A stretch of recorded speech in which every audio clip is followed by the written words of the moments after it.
Aray ko.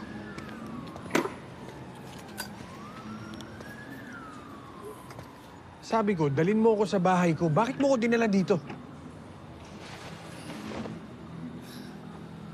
May misyon ka mula sa Diyos. May tao mamamatay at kailangan mo iligtas si Guzman. Si Guzman, yung manager ng Alhasan?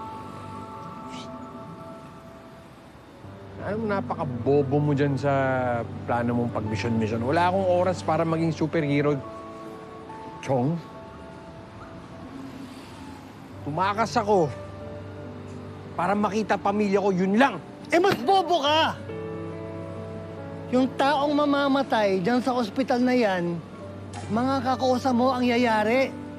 Naiintindihan mo ba sinasabi ko sa'yo? Mamamatay si Guzman dahil sa'yo. Cargo mo yan. Kaya kailangan mo siyang iligtas. Dahil siya lang magsasabi ng totoo sa'yo. Totoo? Ano totoo? Ano to? Repeat after me. I-Englishin ko pa ba? The truth! Ano nga yun? Yung buong katotohanan sa mga tanong mo. Bakit ganito ngayon ang buhay mo?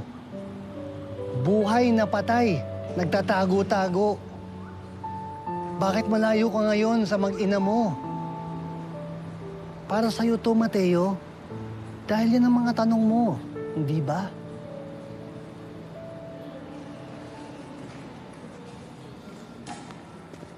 Saan ba kasi yan? Room 163, Romualdo Guzman. Bilisan mo, nandiyan na sila.